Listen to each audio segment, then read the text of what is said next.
Hello, everyone. I'm very glad to see you all here today with us online. Welcome to the Unicorn Battle with startups from e-commerce, logistics, and delivery.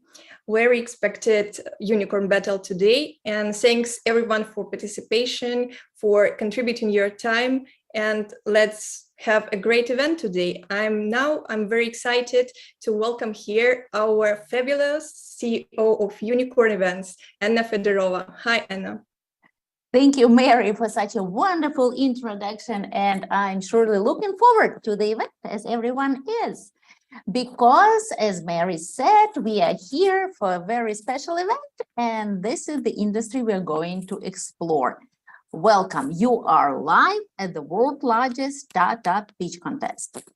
This season, we are doing industry-focused battles, everything you like. Extraordinary innovations in all the industries you had been asking for. And today we are for e-commerce, logistics, and delivery, which you get in touch in every day of your life. And we will have some extraordinary startups today, so stay with us. Our event is happening thanks to our sponsors. We greatly appreciate our Platinum Sponsor Network VC, the management company of our global ecosystem, and main center of our venture activities.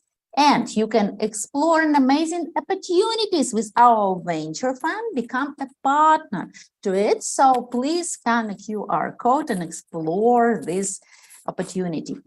Also, thanks to our golden sponsor, Silicon Valley Syndicate Club. And this is message for accredited investors. If you want to invest into the startups that win our unicorn battles all over the world, together with other VCs and business angels, go to this link by this QR code and join us to participate in great deals.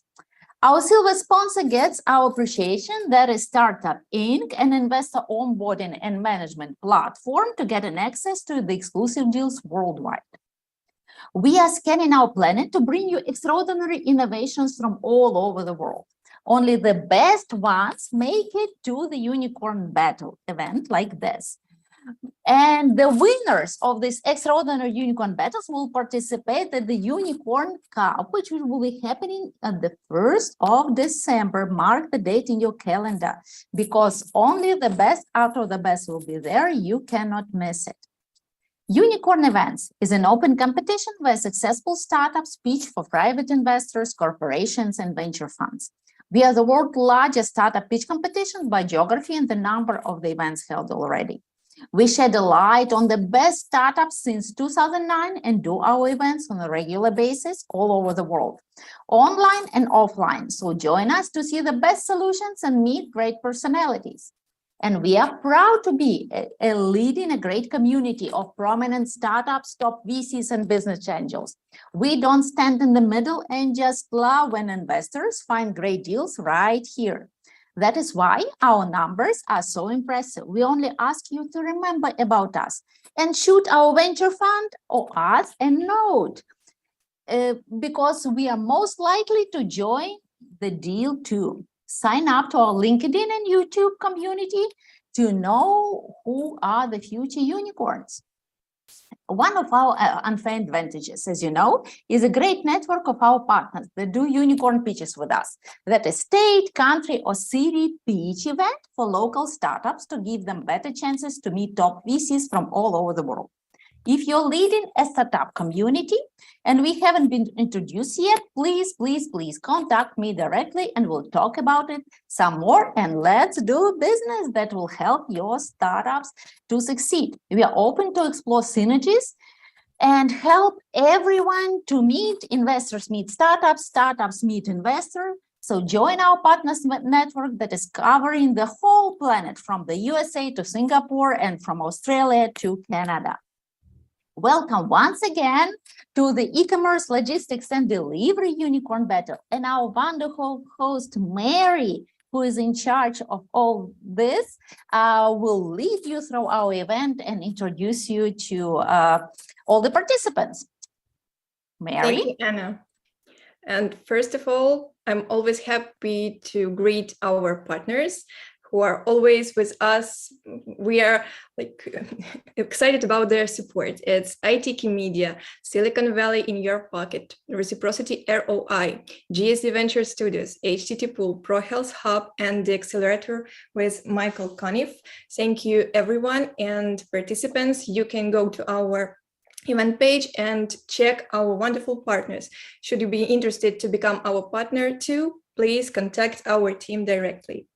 And now it's time to know who will evaluate today our startups. And first of all, as tradition, let's start from our official judges. And Anna, please introduce them. My pleasure, Mary. Yes, we have different categories of juries who vote for the startups and evaluate their investment potential. Official judges, judges who comprise expert board, corporations, and business angels. Those 4 categories vote for the startups, and in each category, startup gets its place, and the final winner will be the one who gets the most out of all categories. So we are starting with official judges who represent not only their entity, venture fund, accelerator, but a community. Alexander Soroka, managing partner of Network VC, who is managing company of our global network that covers an enormous number of countries. Alexander, great to have you today. Hello, Anna. Hello, everybody. Yes, I'm glad to be here today. And I'm glad that in a few minutes, we'll listen to the new startup speeches. And talking about our fund, usually we invest up to 1 million. We are industry agnostic, we are geographically agnostic, but most of our investments today are in the United States, but yet we have investments in Latin America, Middle East, Asia, Europe, so everywhere. We prefer to invest in late seed around the stage, so it means usually startups have 1 million plus in revenue. So that's probably all. Thank you, Alexander. And please welcome Aldo Shinonia representing Peru. Aldo is the founder and CEO of Palgo Peru. Aldo, so great to have you with us. Thank you, Anna. First, congratulations to you, Mari, Alexander, to continue supporting these events, very important for us. I represent Palgo in Peru. We support local startups, industry agnostic, in early stage or seed stage. We're looking forward for opportunities to support and grow our ecosystems here. Personally, I believe that this event is very important, it's key industry for what we are living now, this disruption in the financial system and also what is going on in Ukraine. We hope you have the best speech today. Thank you, Aldo, so much. Thank you for your support for Ukraine and for our ecosystem. Thank you so much. And please welcome Kelly Lua, a woman who plays an important role in Canadian ecosystem. Kelly is a founder and investor at Mans International. Hello, Kelly. Hi, Anna. Thank you always, Alex, Anna, and Maria for inviting me. It's always been my great pleasure to participate in Unicorn Battle events. Hello, everyone. My name is Kelly Law. I'm the founder and investor of Mans International based in Toronto, Canada. We're interested in B2B tech companies with artificial intelligence, IoT, and robotics and advanced material solutions in the manufacturing, smart living, and healthcare sectors. So our average check size is up to $1 million, but we're going to help you to grow your business within our great network based in North America, in Asia, especially China, and in Europe, especially in the United Kingdom and the Netherlands. Good luck to all the participants. Thank you. Thank you, Kelly, so much. And please welcome a great friend of ours representing the USA, Jim Thomas. Jim is a partner at Kirinaga Partners. Hello, Jim. Good morning or early good afternoon from Florida. Great to see you guys as always. Hope everybody is doing well. It's been a little crazy here, as you probably saw the last couple of weeks. We had the hurricane blow through. Unfortunately, the hurricane didn't blow. We wish the Russians had blown through like the hurricane did and exited. Send the hurricane that way. Yes, just keep moving. Just keep moving. Yeah, move along.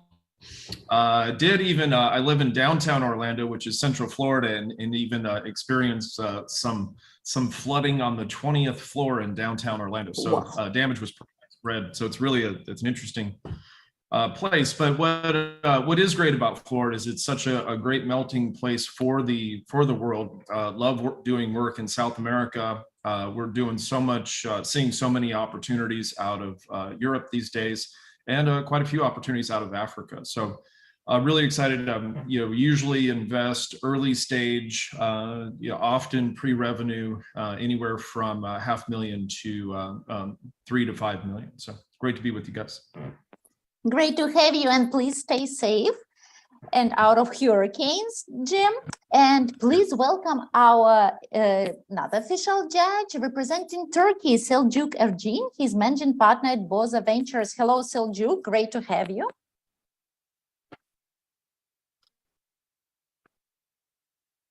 Seljuk, do you hear us? Seljuk will be joining us. Seljuk wrote just that he has some connection problems here. Technical issues. Okay, we can move on and then give. Is he with us?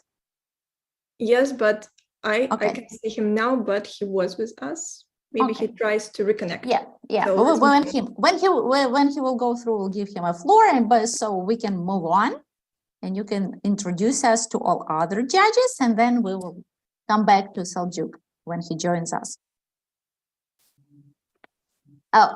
We have also another important category of votes, corporation representatives. And we have two representatives today. Let's start with Paulina Shijek. She's investment principal at Robert Bosch Venture Capital. Hello, Paulina. Great to have you with us. How is Bosch doing nowadays?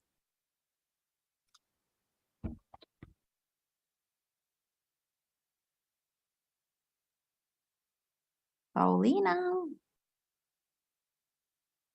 we are having technical troubles, Mary? I guess Paulina is not with us. No. Okay.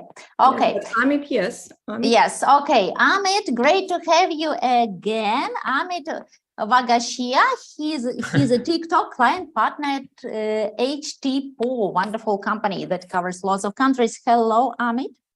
Hello there. Hi, great to be here, and appreciate the chance to speak again and represent my team from HTPO. So I basically cover multiple platforms, but I'm just saying TikTok mainly because it's relevant for many businesses. So what we do basically at HTPO is, in a nutshell, you can count us as McKinsey of advertising. Why? Because we provide consultative support in general, and for all businesses to scale worldwide. So my personal interest to join this event is also because I have a bit of a background in logistics. So I'm looking forward to hearing the pitches and provide any insights if I can. Otherwise, happy to jump into any other discussions that we have around this particular topic. So thanks and great to be here. Wonderful. Welcome, Amit. And Mary, the floor is yours. Yeah, thank you. And here we have another very important category of our judges who will also define today's winner. Our members of expert board, please raise your hand. You will have 1 minute to introduce yourself, your fund, and share your information you consider appropriate for today. As well, you are free to use our chat for these purposes. First, Gary. Hi, Gary. Yeah, hi, it's great to be here. And, I have particular expertise in this area. I was on the original team at Click Software, which we sold to Salesforce for 1.35 billion. So it was an Israeli company founded in Haifa that we brought to the US, et cetera. So my name's Gary Fowler, serial entrepreneur investor. I built 17 startups and several unicorns, original management team at Click Software, and also just sold Eva.ai in May of this year. David Yang, the billionaire, was my partner in that project, sold it to Vizir in Canada. We love AI, quantum, metaverse, Web3 companies. We have 121 companies in our portfolio today, and they represent 52 countries from around the world. Thank you. Thank you, Gary. Thanks for your support always. Dear judges, please, who would be the next? Raise your hand. We are interested to know about you. Okay. I'm not sure if we're doing the whole hand raising thing, but I'm Terry here with okay. Hi, Terry. From venture development space, mostly corporate venture development based in Berlin. Also come from the operational VC side as well, mostly focused on deep tech. And yeah, good luck to everyone. And yeah, happy to see the ideas presented today. Thanks for coming today. And hi, Effie. Glad to see you. Please unmute yourself. Yeah, hi everyone. Thank you for inviting me. My name is Effie. I'm from Israel, living in Poland nowadays. I'm helping and mentoring startups around the world, from US to Africa to Europe. Member of the board of the European Technology Chamber, and mentoring Google for Startups and other startups accelerators. Founder in the past myself, mentor and investor in the present, and so on and so forth. And I'm really happy to be here. We are happy that you are today with us. Thank you. And anyone else, please? Okay, so expert board, please be active during our voting process. Now I'm glad to share the information about this system. Now every participant of our event is able to play a great role in the destiny of startups. We have 4 categories of votes, and each category of votes will be counted separately, but we will choose today the ultimate winner. To vote, please make sure that you are on the event page currently, logged in under your profile, and see the numbers beneath startups. And as always, 1 is the lowest mark, 5 is the highest mark. And if you need any help or you cannot find your links, please directly write to our hosts and we will help you. And now we are moving to our wonderful startups. Today we have 11 wonderful companies from e-commerce, logistics, and delivery. And I would like to remind to our startups that each of you will have 3 minutes for pitching, 3 minutes for question and answer session. We recommend not to mention any fundraising because we are broadcasting and some countries have restrictions in this regard. So please chat directly with our judges in this regard. And based on the results of today's voting, one of you will be chosen a winner and will represent the whole industry, or industries, on December 1st at our Unicorn Cup finals. And now let's start with our Unicorn Pitches Finland winner, startup EAS project. And Timu, please welcome on stage. You have your 3 minutes.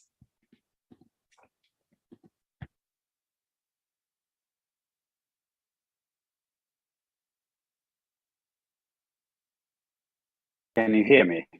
Yeah, now, yeah. Good luck. Hello, world. Wonderful to be here. Honored to be here. So, EAS project was set up to remove the hurdles of compliance problems when selling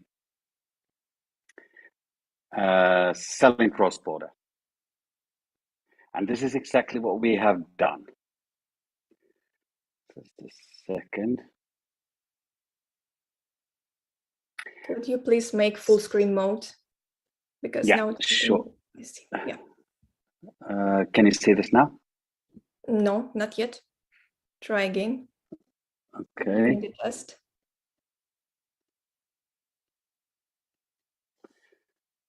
Okay, this is terrible.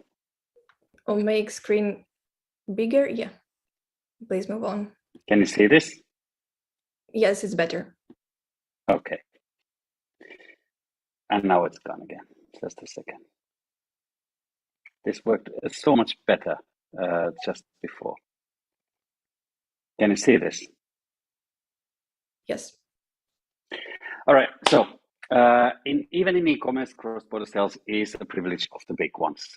500 companies out of 940,000 online stores cover 58% of just EU cross-border e-commerce, let alone US to EU, UK to EU. VAT compliance cost to SMEs is 2.6%, and this is not just a random number. This is from the EU Commission. So the tax and customs compliance issues are the main reason why online sellers are not expanding to new markets. The regulation. The problem is the regulation, of course. Complicated, continuously evolving, and stressful. So how to overcome that? You need research. You need consultancy. You need accounting. You need software and IT team. And very few companies have a proper set for that. So what this causes is the lack of knowledge, lack of tools, lack of resources. It ends up with market concentration, reduced selections, reduced potential, reduced competition, reduced interest, increased prices, manual labor in all stages. And only the biggest sell globally. So EAS is the digital solution to support the digital, inherently international business. We're comprehensive. We have already created the most comprehensive solution out there for VAT compliance. It's scalable. It supports all the VAT schemes in EU and UK, not just EU. We will expand to new markets, new territories in 2022. It's accessible. It's usable by no-code onboarding. It's automated. It's already usable by 70% of online stores in the world. The pricing is transparent. You don't have to hire a consultant to tell you what to do or your accountant what to do. Everything is digital, easily integrated. It's reliable. It is already recommended by the industry leaders. It's clear, understandable, and it is secure. So we're in the market. We've been in the market terribly late. We've been here for 4 months now. We have managed to get 150 customers. We are onboarding at its expedited speed, 2 to 8 every day. We have 0 marketing budget and 1 sales director, and half of me is doing some sales occasionally. We can onboard merchants in 30 minutes. We have customers from every competitor in the market, if they can be considered to be competitors because they don't have automations. So what are we looking for? We need automations, language, area marketing, and sales consultants, support team, tech, integration, key account managers. According to Swiss Post, we are already the benchmark in the industry.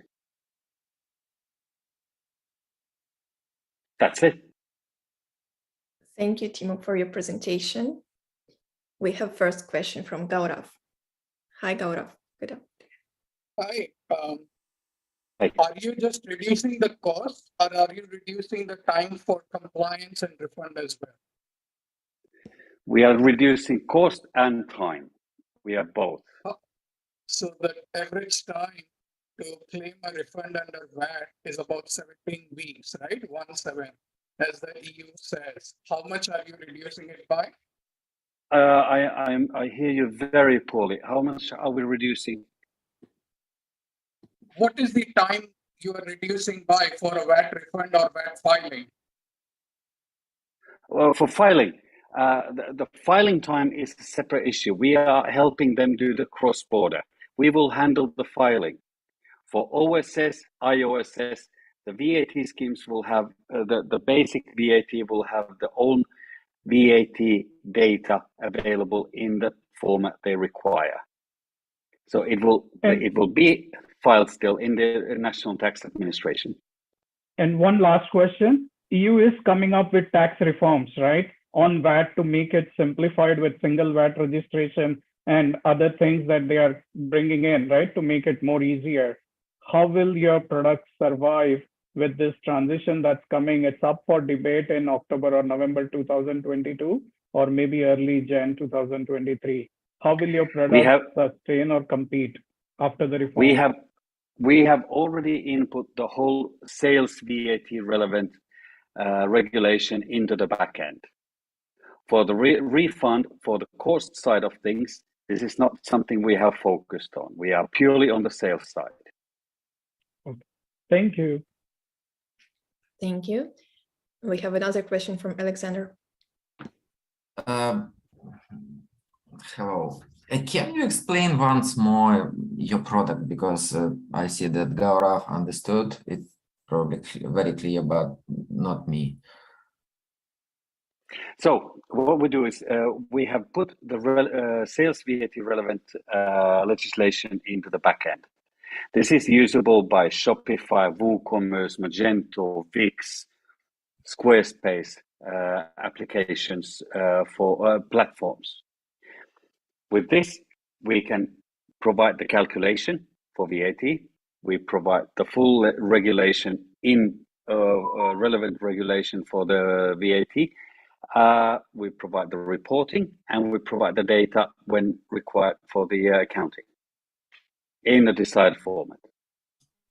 Okay, thank you. So we try to remove the full problem of going abroad, going international, and learning the local or EU and UK VAT regulation.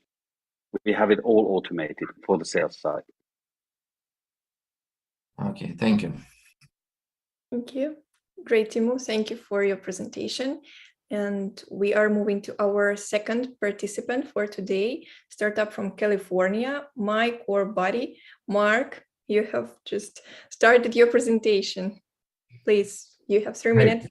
Good luck. Okay, you can all see the presentation? We already see your presentation. Great. Nice to meet everybody, and our thoughts and prayers for everybody in the Ukraine. I want to introduce you to My Chore Buddy. We do have two brands. The My Chore Buddy is a B2C, and our expert marketplace is a B2B. So at the end of the day, it is a B2B2C. I'll explain some of the details. We call the end-to-end and experts as a service. We are a next generation home services platform. I'll go into some of the details of what we mean by all that here. Our expert as a service platform, we work with customers and e-commerce retailers and brands, connecting customers that are buying complex products that require typically on-site installation assembly. Think about sheds or gazebos. This was very popular during the pandemic, and I'll explain how the thoughts came about. We match those with technicians across both the US and Canada. We have a full footprint in both the US and Canada. Our timeline, this is not a brand new startup. We have actually, the idea was generated in 2015. We worked with Amazon and we've launched what you see today as a B2C site in March 2020 when Amazon went ahead and closed their home services business. And we went to direct to consumer with this My Chore Buddy website and built our back-end fulfillment engine, which is our expert marketplace. With some of the differentiations about our platform, it is definitely AI-driven, machine learning. It is a lights-out solution. So this solution in itself does not require a lot of My Chore Buddy customer service, a lot of order automation, a lot of notifications that occur from when an order is created through the My Chore Buddy online. Through our fulfillment platform, it goes directly to the fulfillment partners. How it works, we basically go through all the e-commerce websites. This is an example of one of our partners, PlayStar. They place a little logo on their website showing how to get installation services, and it comes back directly through us into our expert marketplace. Our fulfillment partners are on the expert marketplace. We have already loaded it up with about 30 of the best in the industry. I just want to quickly get you to the revenues. Started off in 2021 after a soft launch of about $184,000 in revenue. This year, we're already year to date about $500,000, projected by the end of next year to be about 1.8 million. We're seeing year growth 200%. Leadership team, I'm currently the founder CEO. We outsource a lot of our IT and a lot of our finance is done through a fractional CTO team. Business model, we take a generation from transaction fees. We get a % of the gross revenue. That's where that $500,000 comes from.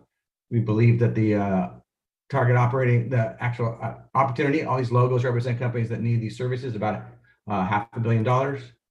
Definitely have a disruptive advantage in the marketplace because we work with national and regional providers. I want to get to the ask.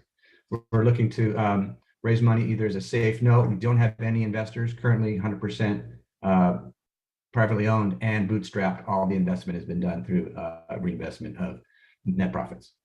I think I got my 3 minutes. Yes, perfect. Thank you, Mark, for presentation, for solution. And we are ready to hear questions. Please, judges, raise hands. Virtual. Hi, Jules. Hi, I don't know if everybody else had the same problem, but your slides were not moving on my screen. So all I see is the milestones page. But my question is, recently I got a new barbecue and I spent pretty much 4+ hours putting it together. So if I'm understanding your solution right, it resonates with me. Walk me through how that would work for me as a customer. So there's 2 parts to that. We have a direct to consumer, the website, mycharbuddy.com. So if you were going to Google and search for grill installers near me, that would actually come up. So there's a native organic search. But we also partner with the e-commerce companies that actually sell these online. So typically those would be like the Wayfarers or the Home Depots, and they actually put the logo on the site. So when you're in the e-commerce store and you would say, would you like installation with that? They actually refer you directly to our site or actually send the order to us directly.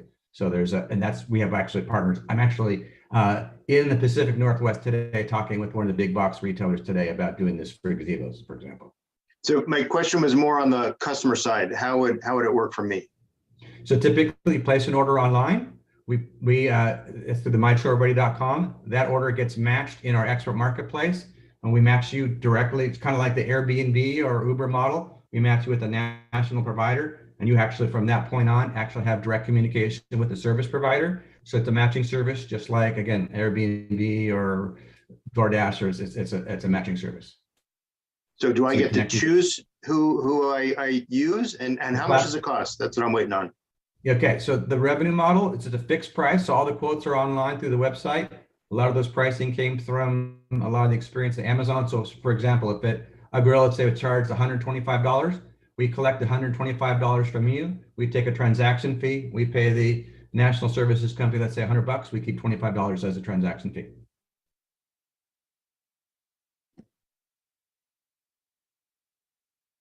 Okay, thanks. And we have another question from Gaurav. Mark, how would the B2C customers find visibility for your product? I understand the B2B model that you are tying up with Wayfair, Costco, and others, but how would B2C customers find, and what is the problem you are actually solving? Because let's say I purchase a TV online from Best Buy, Amazon, Costco, I could still find someone to install it, probably through Yelp or any other services. What is exactly you're solving for B2C, and why would, just explain me in short, why would Wayfair, Amazon, Costco, or any other big box retailer be more keen to tie up with you?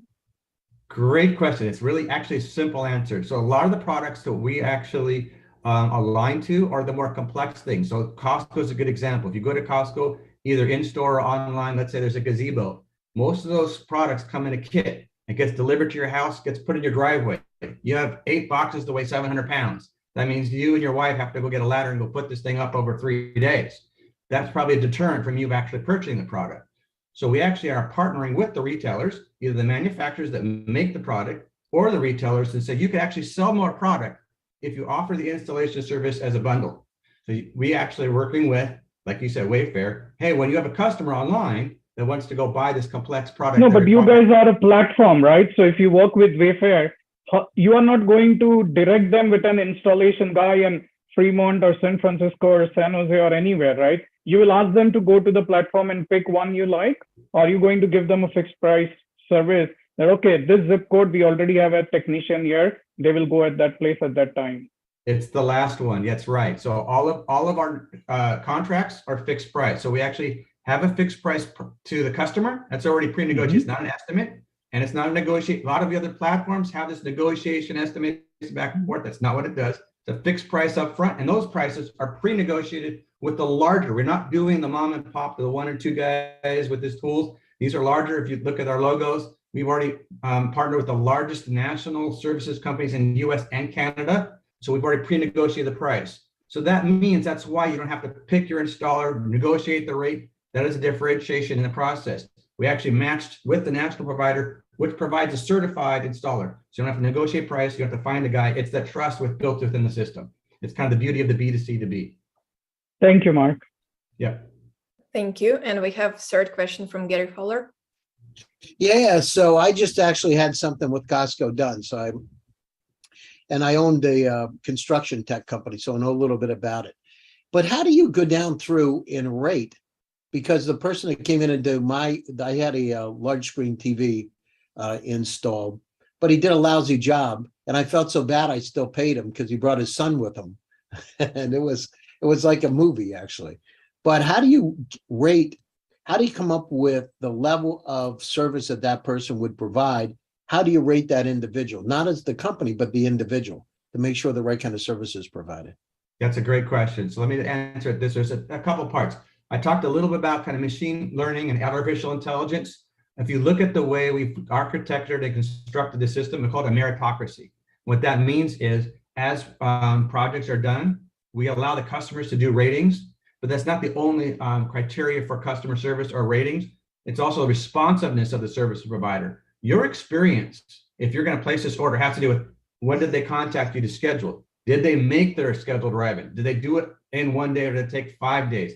All that part of that experience relates into how you're actually rated. So we actually do track all those performance metrics, and we use that. I told you, we actually assign the national provider. So we actually rank and do rankings for each provider based on customer feedback, as well as how responsive they are to actually doing the order fulfillment. And then orders are assigned based on that meritocracy that's inherent in the system. Got it. Thanks. Sure. Thanks. And please, brief question from Jim. Thank you so much. How would you contextualize or the main difference between what you're doing and the TaskRabbit app? That's a great question. Two things. I think if you look at TaskRabbit and some of the other, like Handy example, those are for sure targeting a gig economy. And that means anybody with a mobile phone can download the app and say, hey, I'm qualified to do that. That is not our target on the expert marketplace. Again, we went ahead when we started this 3 years ago, said we didn't want the headaches of all the service quality. A lot of the problems those have at startup are having to staff up customer service because people don't show up, they don't have gas money, all that crazy stuff that happens in the gig economy. So we've aligned with national service providers. These providers traditionally work with retailers to go into the store. I'm sure you've walked into Home Depot and you look in the parking lot and they got 35 grills assembled. They typically hire a third party to come into the store and do assembly. So those are the ones we signed up right away. You see some of the logos are, you can look at the Assembly Authority, Summers Incorporated, SPAR. These are national services companies. So we signed up those companies, and that way we've guaranteed the quality, certification, insurance, all the things that you want. And that's one of the biggest differentiators. We're not a gig economy app, and we do not sign up individuals. Appreciate that. Thank you. Thank you, Mark, very much. And we have to move on. Thank you, everybody. Please welcome startup number 3 for today. Startup from Florida, Metanology. And today, Mina will be pitching. Hi. Hey, good afternoon, everyone. 1 second. All right. Yeah. So my name is Mina Mitri. I'm a co-founder and managing director for Metanology. I manage the logistics team. We got Kareem Elation on the call as well, too. He's a co-founder, managing director for Metanology, manages the technology team. So Kareem and I, we started Metanology end of 2020. It's located in Florida. We both graduated from tech with engineering degree. He got his PhD in computer science, and I got my bachelor in industrial and systems engineer. And today we're going to talk about our first product, PLS, Pyramid Logistics Software. I'm not sure if you can see my header, sorry. So before we talk about PLS, I want to talk a little bit about trucking industry. So trucking industry is huge all over the world. You know, just looking at USA, 2020 revenue is $732.3 billion in revenue for just USA. That's about 11.84 billion tons of freight, 3.5 million drivers just in USA. And the problem we have now is truck drivers are there is a huge shortage in US, about 80,000 drivers, and the freight increased about 3% year over year. So what are the challenges that we see every day? Planning and managing fleet, meet all the business rules and requirements, high transportation costs, customer service and satisfaction. So we came up with PLS to solve these type of problems. PLS is a comprehensive advanced logistics software, provide intelligent end-to-end design solution for the entire logistics workflow.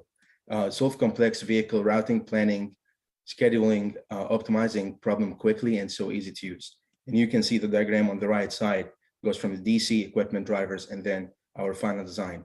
We provide solution compliant with DOT regulations to ensure safety first. And over here I'm going to show you why is PLS better than other softwares. It generate accurate, efficient, complete design, improve on-time performance, extremely easy for anyone to use, don't have to be an engineer, save planning time, and other features. I'm going to talk about a quick routing comparison between PLS and other routing softwares. So we're working with two big carriers today.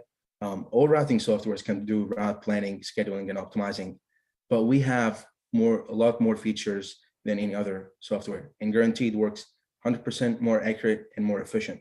So we do all the urgent destination, pair routing, pickup, delivery, multiple DCs, determine cross-dock locations, and also create other good reports and metrics.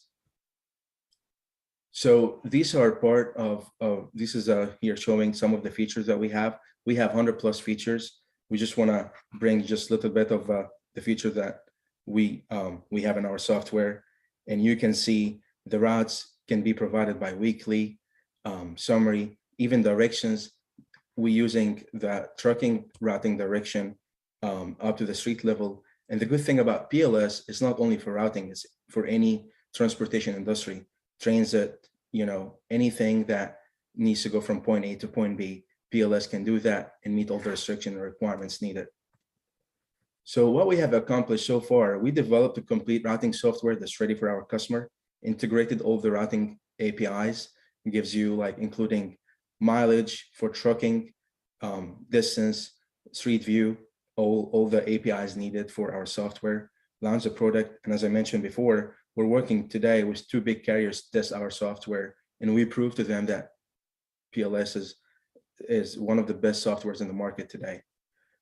For the next 12 months, what we're looking to raise money for, do more marketing, customer development, and of course, hire more engineering to help us add more features and hopefully start to add more products to Metanology like TMS system and so on. Sorry, I was going a little bit fast, but I just want to make sure I don't exceed my 3 minutes. Yes, everything is perfect. Thank you, Mina. Thank you. Now we are hearing our judges who has questions. Please raise your hands. Okay. Then Mina, thank you for your presentation. It was very interesting. And we are moving to our participant number 4. It's another winner of Unicorn Pitches in Finland. A startup by and Michael will represent it. Hi, Michael. Hi, everyone. Let me share my screen.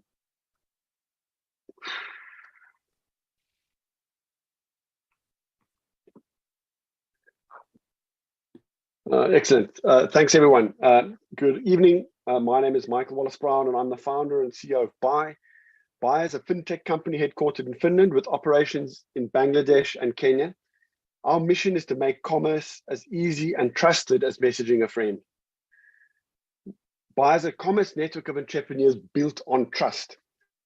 We've developed a unique collaborative commerce platform that manages transactions with messaging and is the source of trust in informal markets to power hundreds of thousands of trusted commerce networks and millions of micro entrepreneurs.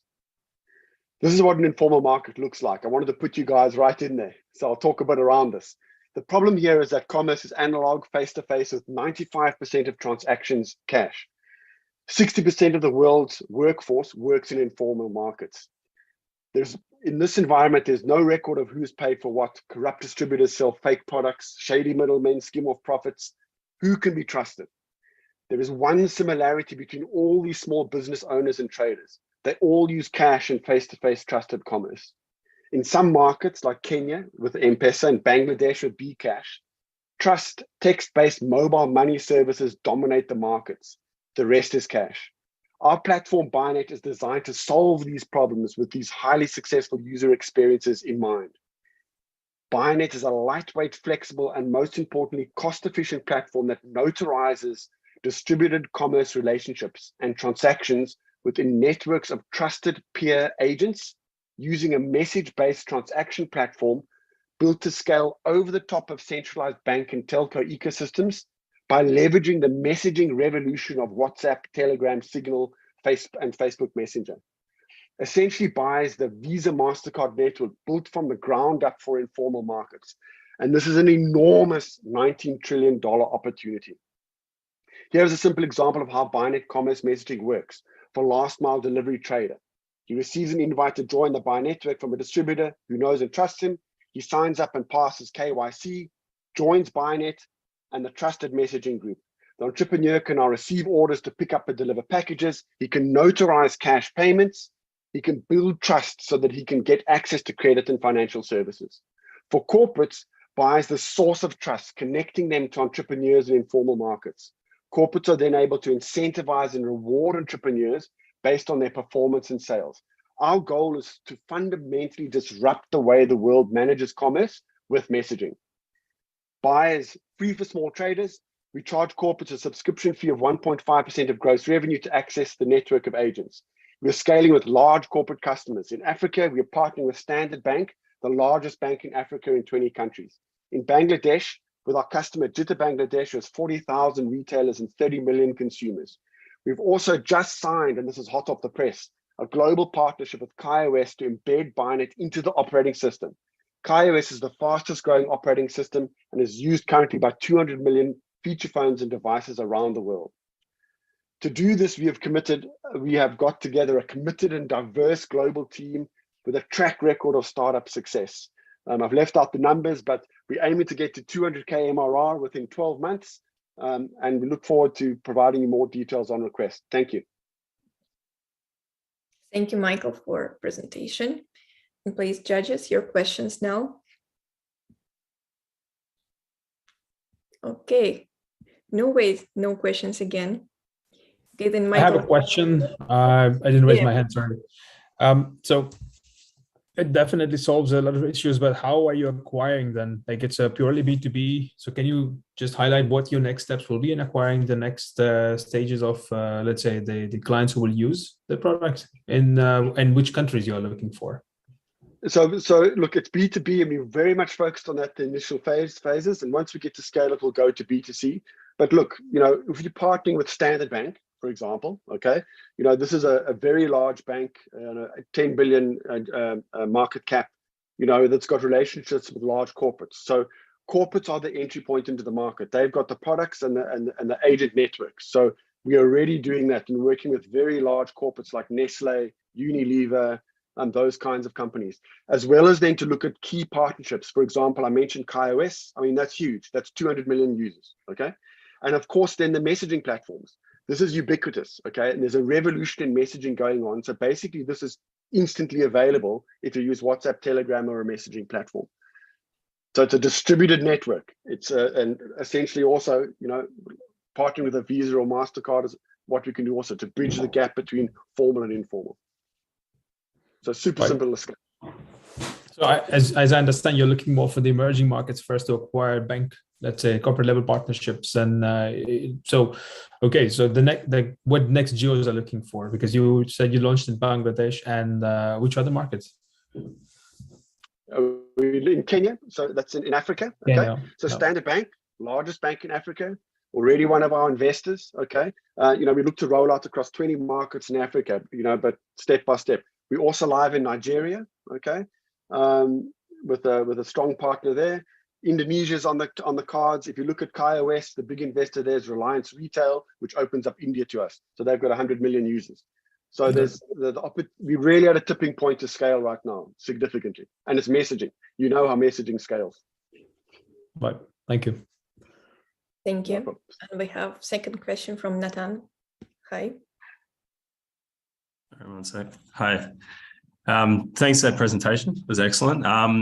Just in regards to the security aspect of the platform, obviously, that you're operating off, how do you secure, obviously, any transactions through WhatsApp, et cetera, encrypted? Are you following the same path, obviously, with Bayer?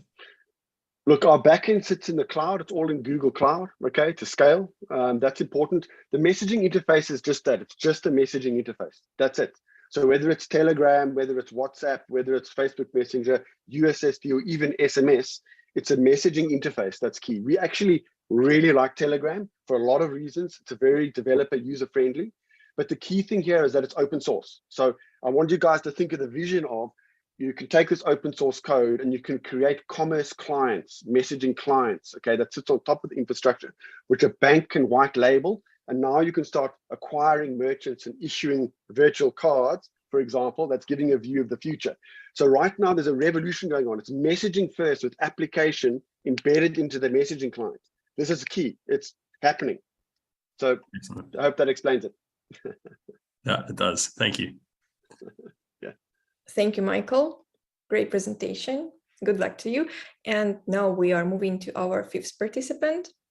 Participant from Azerbaijan, startup Uvodo, and Arhan today will be pitching. Hi.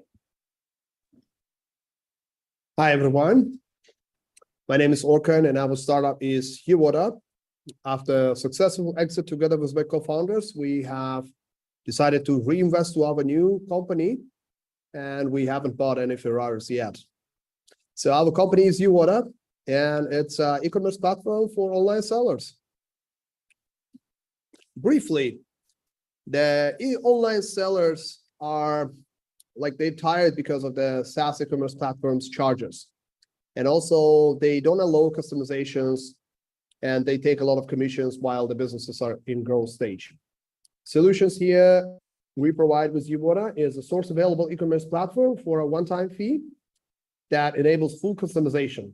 The market opportunity here is that more than 12 million online stores, we are going to charge them somewhere around the 1,000 USD, and where we got the global TAM more than 10 billion. Initial market, we're targeting e-commerce entrepreneurs, online sellers, small merchants. So we've got the early traction with this MVP in the market for the last 6 months, 7K of the one-time revenue, and more than 60 sold licenses. It's basically the customers.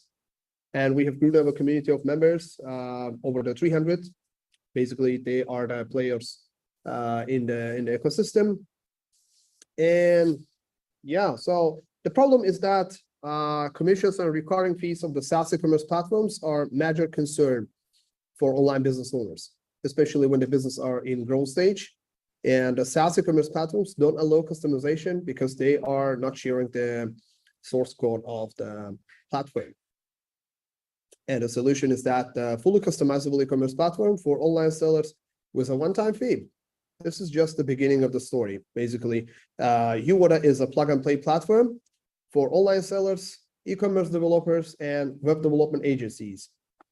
The product installation is going on the 3 steps. Basically, you buy the license, download the zip file, and then install it on your server, or we can do it for you, and then upload your product, set up your store, and start selling. The business model, we're selling licenses at the moment. There is 2 types of licenses, one for self-use, another one for commercial use for agency to buy and resell. The second revenue stream is support services. We are charging for support on annual basis.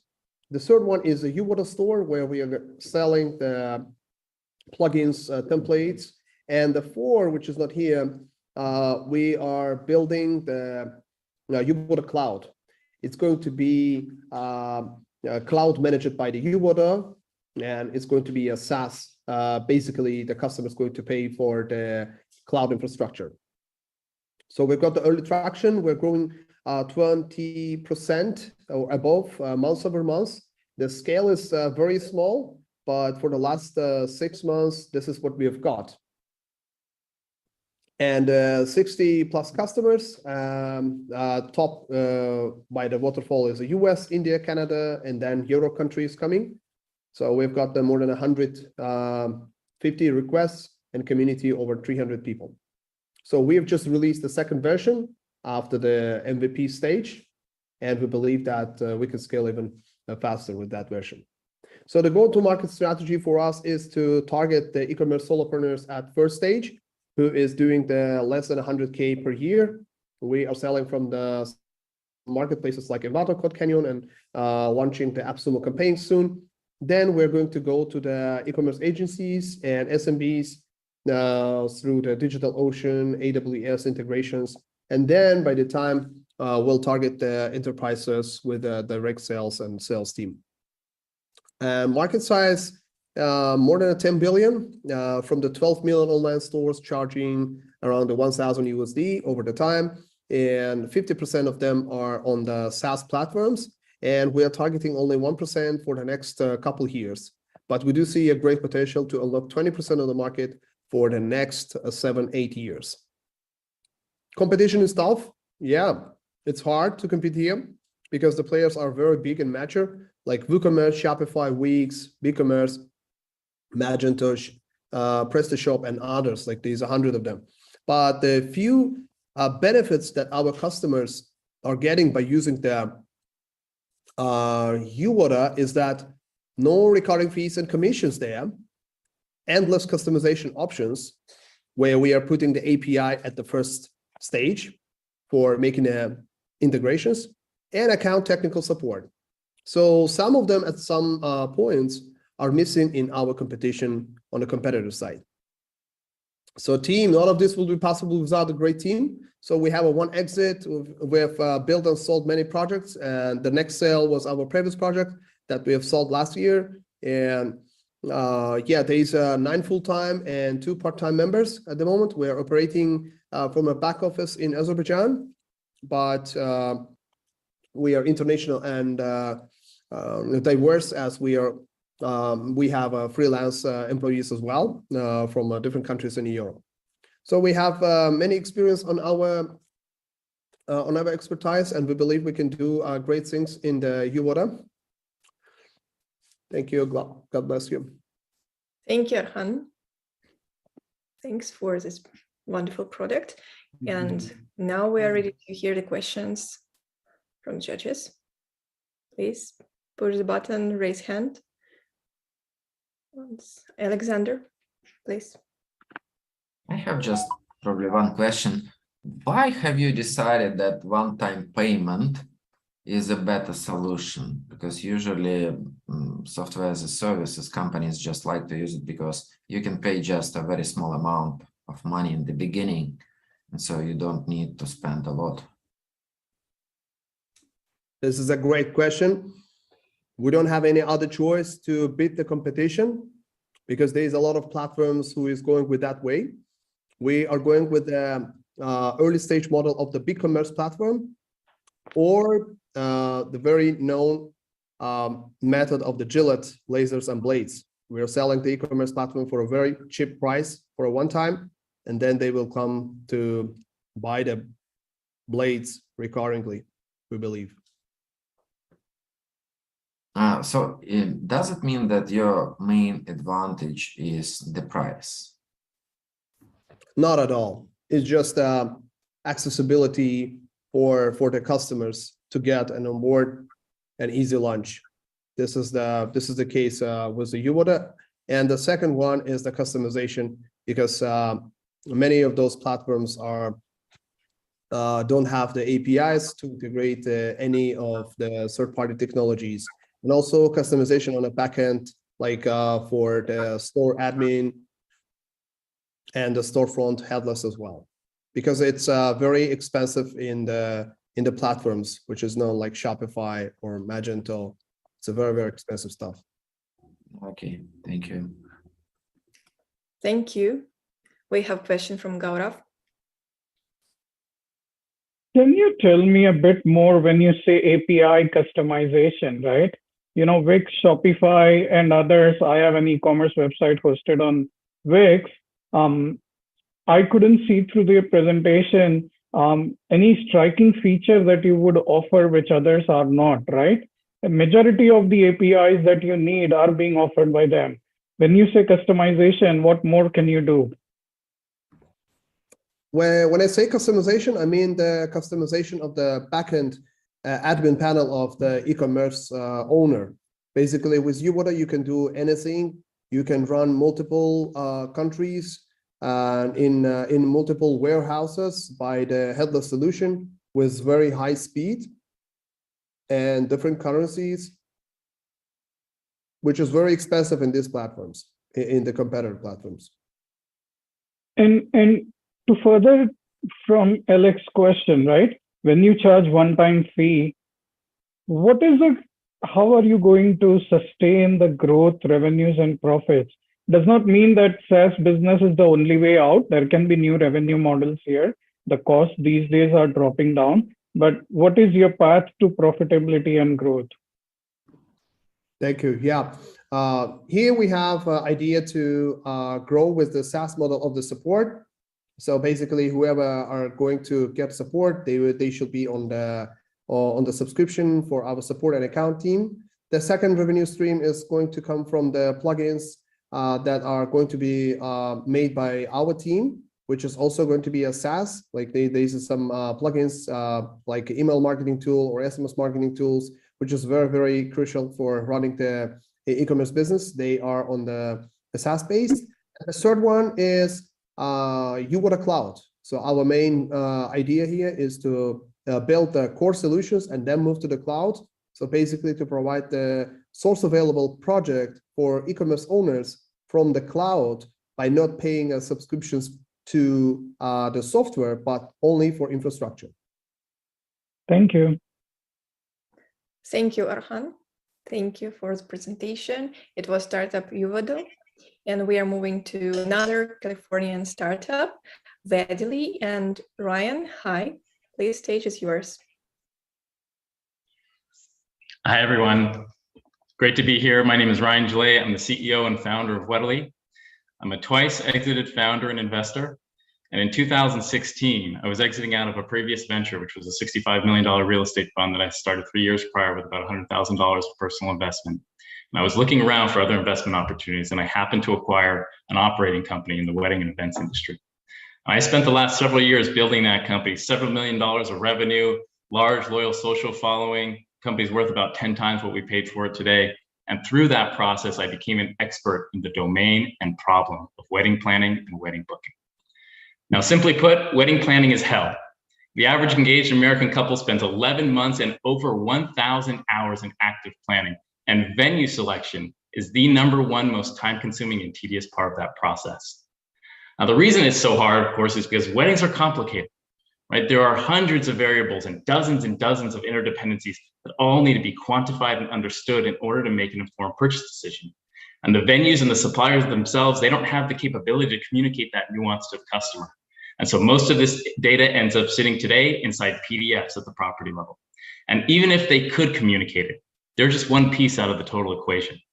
So our vision at Vedily is to take all of this data and all of these interdependencies and deliver them instantly and order them intuitively in order to provide a streamlined end-to-end wedding booking experience where a customer can discover their perfect venue, conduct due diligence, and contract and pay, all inside one easy integrated platform. And we've been executing on that vision. Our first step was to quantify and standardize the wedding so we can introduce powerful mechanisms to the market, just like other great tech companies have introduced into their markets, like price discovery.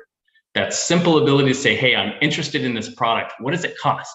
Right? That is completely missing from the wedding equation today. Customers can't go onto these supplier platforms like Marriott, Hilton, Hyatt, Ritz-Carlton, Four Seasons, you name it. Wedding customers can't go onto these suppliers' platforms and get instant access to the data that they need to make a decision, but they can on Vedily. So last year we launched an MVP where we introduced price discovery and other tools to the market. And we've been progressively automating our way down the customer journey using customer feedback every step of the way so that we can take a customer from initial discovery through due diligence and contract and payment literally within hours and days versus the status quo of months. Customers and suppliers have been responding extremely favorably to our product. We've had thousands of highly engaged users through the platform, hundreds of venue partners. We figured out how to continue to grow these KPIs rapidly. And we've just built enough of the product to be able to start generating automated bookings. And as we develop the rest of our product roadmap, namely our contract and payment center, we'll be able to shift that transaction onto our platform and believe we'll see those bookings similarly take off.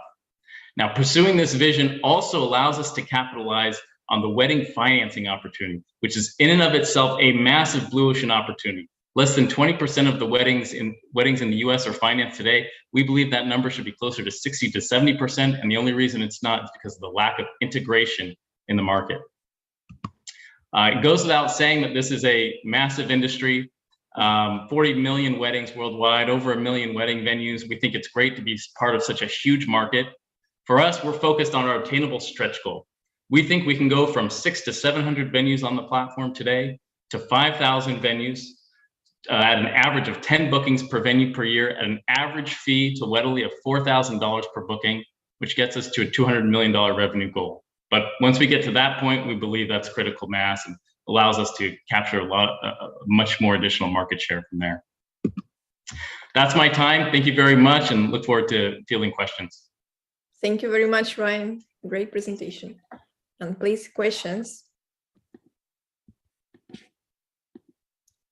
We have a question from Augusto.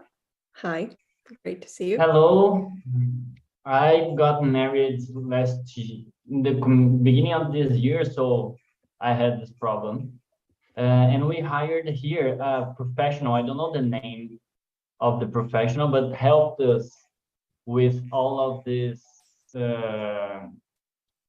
suppliers. How do you work with this professional? Definitely. So did you hire a wedding planner to help you with that? Yes. Was it travel?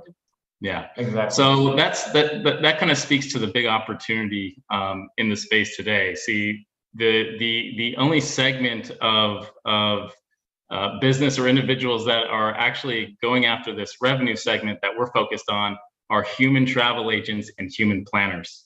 And we work with them directly. What we're doing is taking all of this data that's bottled up at the property level, and we're allowing customers to access it instantly, right? Just like Airbnb did with vacation rentals. And so the suppliers and the property managers or wedding planners or travel agents, they can just as easily benefit from all the data that our software and technology allows them to access. Just one more question quickly. Do you want to work as a partner with those guys or substitute these guys? Definitely, absolutely. We want to be a partner, right? Absolutely, we want to be a partner. We want to help them take their job from being painful and months-long process to quick and efficient, and that's what our software does. Thank you. Thank you. Thank you. Another question from Nathan. Thanks for that presentation. Yeah, great business idea. Weddings are notoriously one of the biggest gouging industries out there. How difficult has it been coming in there and providing transparency? Like, what's the response been? Obviously, there's a lot of people who are probably going to be out of pocket because of your visibility there. Yeah, absolutely. Actually, the response has been amazing, and the suppliers in the industry are much less resistant to this price transparency than you think. And they're not doing it on purpose, right? They're not holding that information back on purpose. They just don't have the tools to be able to provide that to their customers instantly because there are so many variables. And so what ends up happening with the suppliers, because they can't communicate that information, they end up getting buried by unqualified requests, right? I mean, the current conversion rates in the industry are sub 1%. So they're getting bombarded by a daily barrage of unqualified leads. Whereas with our platform, the suppliers on our platform, our clients are way more, an individual customer or wedding client who has a firm understanding of total budget is automatically a top 5% lead. Right. And so, this is just providing a lot more transparency and efficiency for everyone across the board. Amazing. Thank you. Love it. Thank you. Thank you. Question from Jim. Thanks for the presentation. So the service is to the potential customer or to the couple, or is it to the wedding providers, or I guess, is it B2C or more like B to vendor? We are B2B2C. We are a two-sided marketplace serving the suppliers and the customers of the ecosystem. But then I wouldn't be able to, you would still suggest somebody uses a wedding planner, or would you be able to cut the wedding planner out by being able to use your service? We're empowering individuals to help, most people, most wedding couples, they don't hire a wedding planner at the beginning of the process, right? And that's really where you want that wedding planner, right? But they don't want the expense, and they don't necessarily know where they're going to get married. And so why would they hire a wedding planner in Texas if they might get married in Cabo, right? And so that doesn't make sense. And so we're helping individuals at the beginning part of that process. Now, and that's a month long, that's the most time consuming and tedious part of that process. Now, once they make that selection and they decide, okay, here's my booking decision, all the booking decision happens up front. That's where all the money gets decided too. So once they've made that booking decision, then absolutely, they need to go and work with a planner. And by the way, we help connect them with the planners and all the other vendors, and we take a transaction fee on that connection.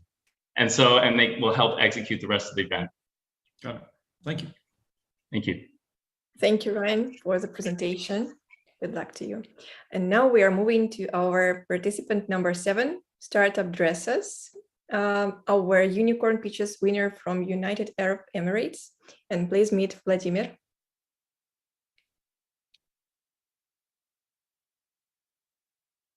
Can you see my screen now? Yes, please start. Perfect. Thank you very much. It's a great pleasure to be here, and thanks everyone for joining us. Let me start with a little story. My name is Vladimir. I'm the co-founder and CEO of Dressos. I have over 15 years of experience in fashion retail, both in the GCC region and Europe. And what I've noticed so far is that fashion retailers, both offline and online, have used only one factor to differentiate themselves from the competitors, and that's discounts. So they offer 30%, 50%, and when that doesn't work, then they offer buy one, get one free. But at the same time, they sit on a lot of data about their customers, about what they like, their preferences, their style, the color, but they don't do much with it at the moment. At the same time, over 70% of shoppers do expect personalization. They do expect personalization and do expect retailers to know their preferences about the style, the color, or the brands that they like. This is why I founded Dressos. Dressos is the AI-powered retail solution that delivers personalized outfits. What is the global market? In 2020, the global market was $1.5 trillion in global fashion. And by 2025, it's going to go to 2 trillion. At the same time, online fashion market is 668 billion in 2020, and by 2025 it's going to go to 1.2 trillion. That means it's going to double. But what's very interesting is that the GCC region is growing 40% annually, which is the biggest growth globally in online fashion market. What is our solution? Our AI solution delivers personalized outfits. How do we do it? We collect data from one side from the customers and from the other side from the product. We collect over 100 data points from products and customers in order to deliver that personalized experience that traditional e-commerce doesn't do. So how do we do it? Our system basically takes in consideration all this data and is capable of offering thousands of outfits at scale in order to offer that personalized experience. But on top of that, we collect a lot of feedback from our customers, feedback about which product they liked, which product they didn't like, and they give us feedback for what reason they didn't like it. In that way, our accuracy of our AI model gets better and better every time the user uses it. What is our competitive advantage? We have tech team that specialize in AI. We have retail and fashion experience. We have proprietary AI model. We have consignment for B2C, which means we don't own stock. We don't sit on stock. We're building for SaaS, which we think is the future. And we already have a 3D body scanner, a hardware and software solution that we're going to use later on. What is our traction currently? We've generated over $260,000 in sales with average order value of $380. Why is this important? Because this order value is 2 to 3 times higher than traditional e-commerce. We have over 3,000 registered customers. We have over 50 brands of consignment bases, very established brands. We have some nice tier 1 media traction. We currently B2C, we charge 40%, we take 40% margin from retailers. We think that this is just the beginning, and we learn a lot about what customers want, what brands want, and basically we're preparing ourselves for B2B as SaaS. We think that's a lot more scalable. We are planning to do it on a usage basis. And we think, obviously, the future, the customer can use our avatar and basically see their outfits on their own avatar. This is the team, me and Alex. We have over 15 years of experience each in fashion retail.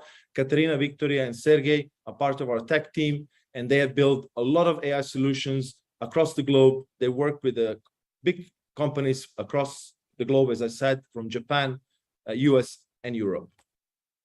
Jonas is shaping the future of fashion retail. Joy Dressos. Thank you. Thank you, Vladimir. And we already have the first question from Alexander.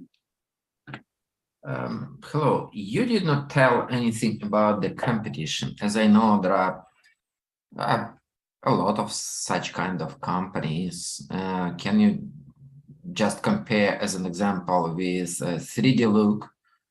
Mm-hmm. If you know this startup. Yes. So there are quite a lot of competitors, and they basically do basically just a part of the solution. So there's one big competitor in the US. It's called Stitch Fix, for example, and they basically do B2C, which means that they don't really at the moment. They've been operating for 11 years, and they haven't been considering the B2B option. We think that's the future. On the other hand, they hold stock, so they basically have only they're buying stocks, so they sit on a lot of stock, and obviously that's a big issue for the business going forward.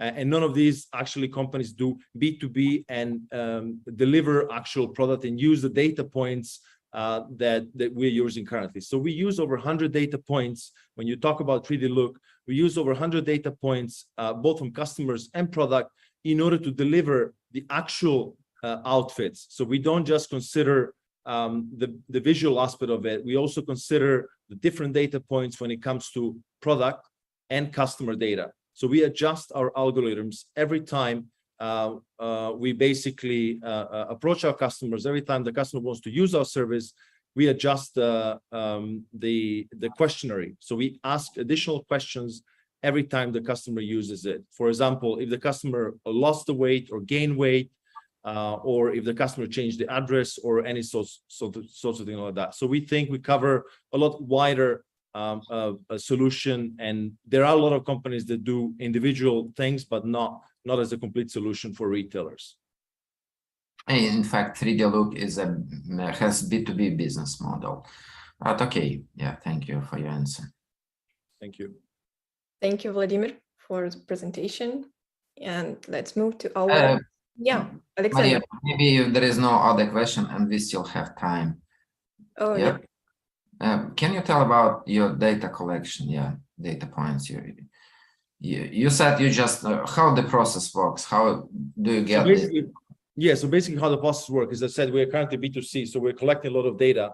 There's a style quiz. The customer goes online on our website, and they answer basically the style quiz about the preferences. So basically they answer about the colors they like, they don't like, the style, do they like the slim fit, the regular fit, the brands they prefer, the price points for each category, and all these sort of questions basically that they give us. And on the other hand, the data points from the brands, we get provided a lot of data in a form of master files and additional information about images and data about obviously the size, the price, and the fit of each product. So this is how we collect data. So we feed our system with all these data, both from customers and from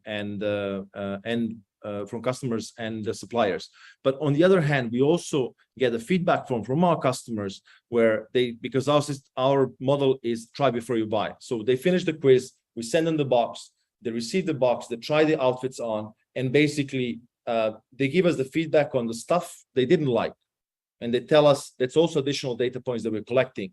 The stuff in a sense of, okay, I didn't like it because the print is too much for me, or I didn't like it because the actual size of this product is not my size, or any sort of thing. So we collect a lot of data. We also collect data about their lifestyle.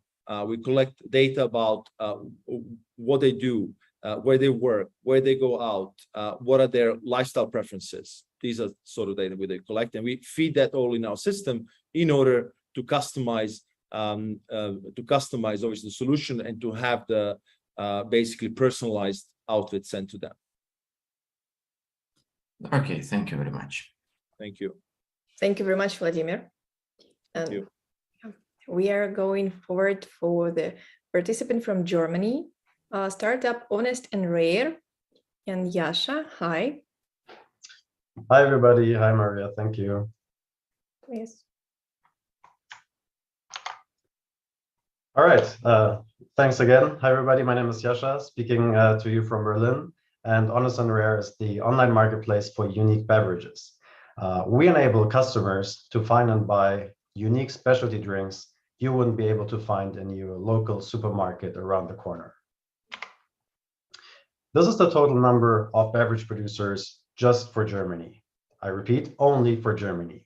And around 80% of these are small independent producers, which products are very hard to find.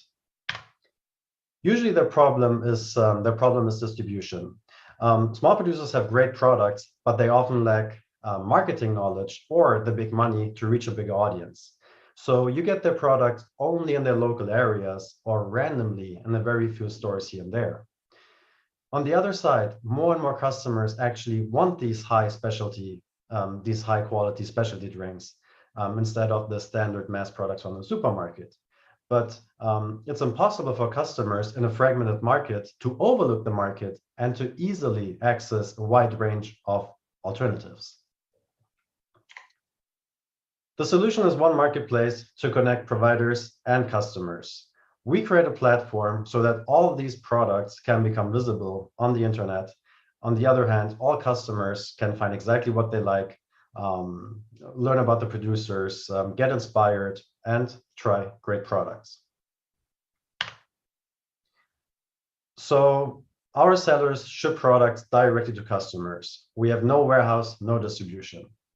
We only take care of the platform. We provide sellers with ready-to-use shop solutions like Shopify, together with immediate online visibility in their target group.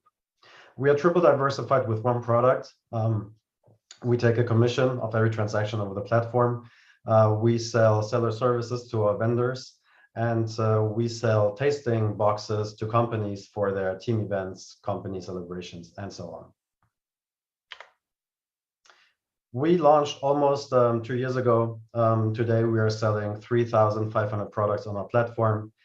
We are looking at a runway of 250,000 for this year, which is a growth of 150 towards last year. And this number is without B2B yet entirely. So obviously, the drinks market is huge.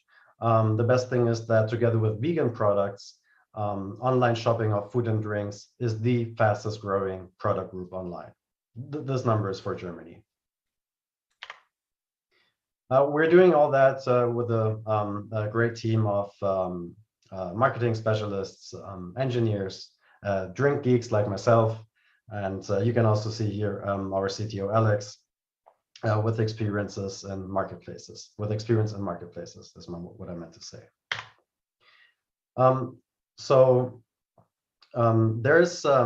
There are already obviously some online drink shops, but almost all of them lack a distinctive positioning or a unique customer value. And most importantly, there's no drinks platform. There's no food and drinks platform in all of Europe. So our product focus and our strategy is to serve the best shopping user experience and have the biggest inventory in all of Europe. We raised a round of 250,000 5 months ago, and we are launching a new funding round in January next year in order to expand internationally and to expand our inventory from drinks to food and drinks, and also drinks hardware. Thank you very much. Thank you very much too. We have 2 questions. First from Alexander. Thank you, Yasha. Can you tell more about your traction, because for me it was not obvious. What is your growth rate today, and what is your revenue or GMV today? Our GMV, our run rate for this year, for 2022, is 250,000. That's a growth rate of 150% towards last year. 230,000, is it a GMV or your revenue? No, that's our GMV. It's the gross merchandise value. And the other key metric that we have is product count. It's our it's our inventory. And here we're looking at 3,500 products today, which is for drinks. And our plan is to extend the inventory with food in January next year. Okay, thank you. Thank you. Question from Gaurav. Yes, sir. 3 years and 250,000 euros, yeah? Looks like there is a huge market in Germany, Europe for the specialty drinks that you guys are in.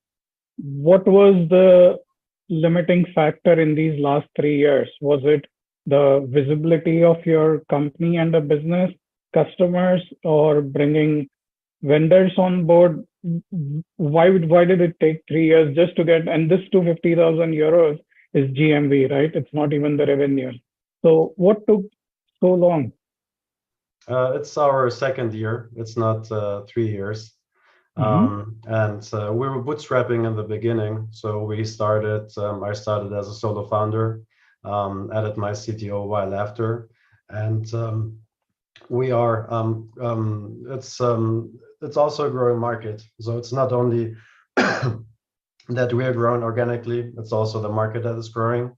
And we have only raised a bigger amount this year. And we have learned a lot of things about our market, about our product, about our target group, and especially how we can scale the inventory, because that's the biggest correlation that we see in our business, in our business metrics.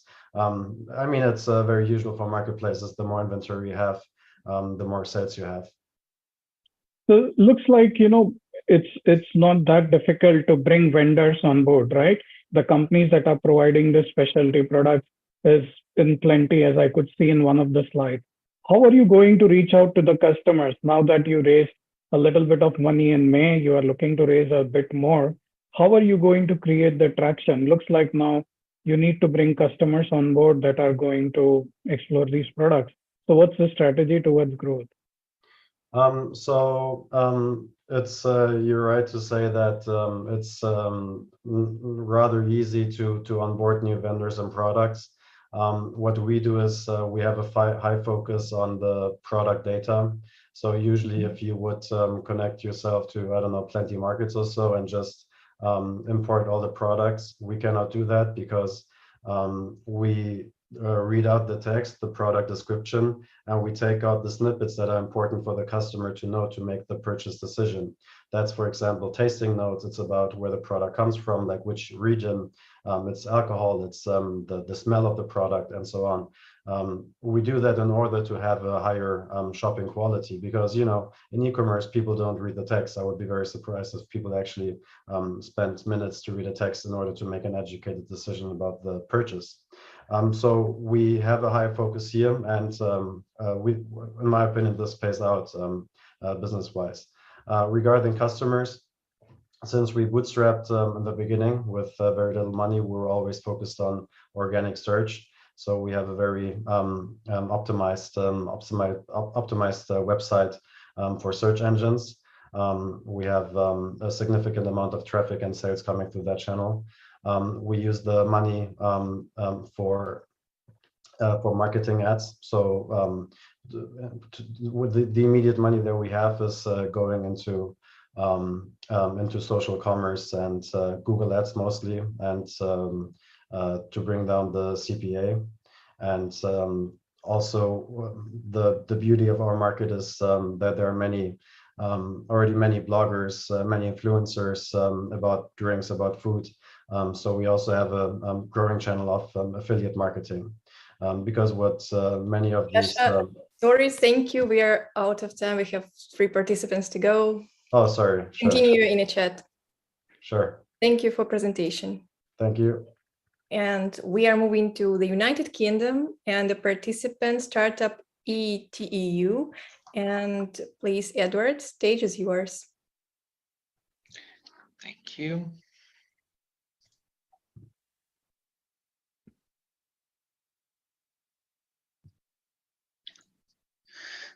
So hello, everyone. My name is Edward. I'm co-founder of ETEU.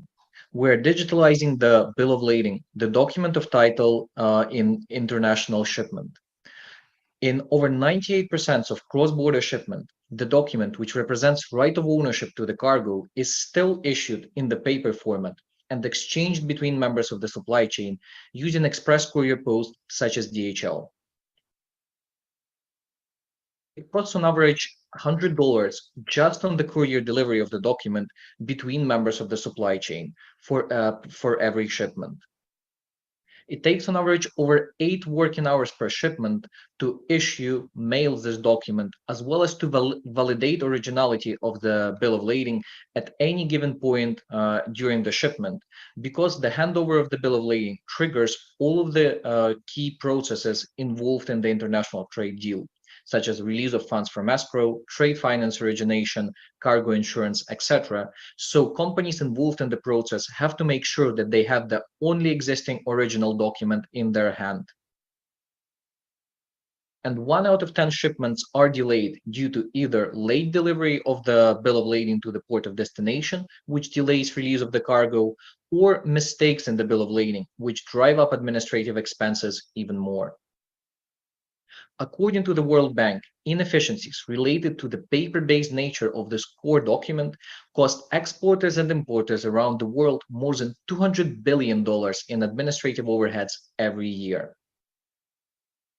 ETEU is solving this issue by enabling paperless management of the shipment, using non-fungible token technology to replicate physical-like properties of uniqueness of the bill of lading in the digital world, and establishing the immutable audit trail of the document ownership to ensure trust between the members of the supply chain. At the same time, saving over 90% of documentation costs involved in organizing the shipment, and enabling automation of all other administrative processes involved in the shipment using smart contracts.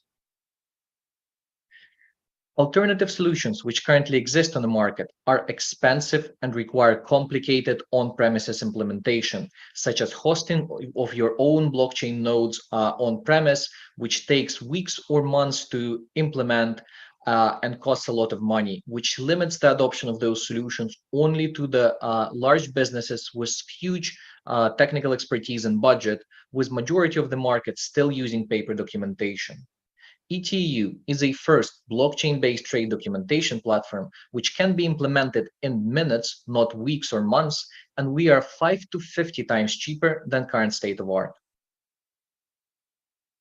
We have successfully piloted our platform with Ocean Network Express, one of the top 5 biggest shipping companies globally, achieving significant operational improvements and cost reductions during this pilot.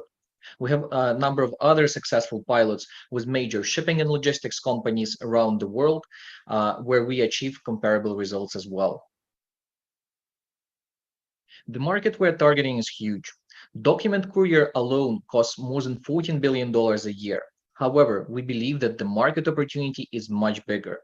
By having right of ownership for the cargo registered on the blockchain in the form of the non-fungible token and then non-fungible token bill of lading, we are opening up the possibility to automate all other administrative processes involved in organizing a cross-border shipment, the market which is worth more than $100 billion a year. Our business model is pretty simple. It is based on the number of bills of lading you're issuing on the monthly basis, and we have multiple packages to suit the needs of companies of different sizes. The larger the number of shipments that you make and bills of lading that you issue, the cheaper it is on the per bill of lading basis, getting as cheap as £1 per bill of lading at the enterprise level, which is 50 times cheaper than current state of art. Our team members come with experience from world-leading technology and logistics businesses, bringing to the table a mix of deep understanding of the industry and cutting-edge technology expertise. We are backed by some of the leading investors in the industry, including UK Government Research and Innovation Council, Techstars Accelerator, and ZBox, corporate investment arm of CMA CGM shipping line, the third largest shipping company in the world. Thank you for your time. And if you want to be part of the digital revolution in international trade, please contact us. Thank you very much, Edward, for the presentation and solution. We have a question from Alexander. Hello. Can you explain more about the problem? Because, you know, I have really little experience in this industry. So what kind of problems? Sure. And yeah. So when the international shipment is organized, for example, you're shipping a container of goods from China to US. When you hand over your goods to the shipping company, they would give you in exchange the paper document called bill of lading, which represents right of ownership for this cargo. This document then will be sent to the buyer of the goods in the US once the buyer pays for the goods, and whoever presents this document to the shipping company in the port of destination is deemed the legal owner of those goods, and they can claim the cargo at the port of destination. Because this document is still paper, there is kind of number of problems which come from that. So, for example, the document can be forged. It also takes time and costs money to deliver this physical document. And in many cases, shipments are not as simple as the one I explained. For example, if bank financing is involved, it also relies on this paper document, and the document has to be mailed to the bank, has to be validated by the bank, etc. So it is very, let's say, paper-reliant processes, which still exist nowadays. Okay, thank you. Thank you. Question from Nathan. Thank you. Thanks for that presentation. Been in logistics and shipping for a long time. So yeah, people have been trying to conquer this for a long time and remove the paper. One of the biggest issues is change of title. So the fact that being a tech provider and that traveling through a system, at any point it can't change title between the person who has the bill of lading to the next person. How have you got around those legalities? Sure.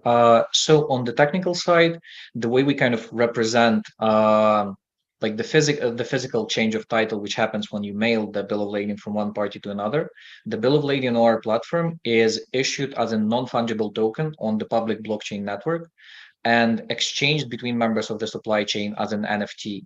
In this way, we're kind of ideally replicating physical properties of the paper document in the digital world. On the legal side of things, all the participants of the platform, they accept terms and conditions by which they agree to honor the digital version of the bill of lading as an alternative to the paper one. So they pretty much honor the bill of lading issued on the platform as it would be a paper one. Okay. Yeah. Interested to dig deeper into that. That'd be good. Thank you. Thank you very much. Gaurav, excuse me, please. We are out of time. Please use direct messaging for your questions. Thank you, Eduard. We are moving. We have 2 startups to go. And now please welcome startup again from Germany, Footprint Technologies, and Matthias will represent it.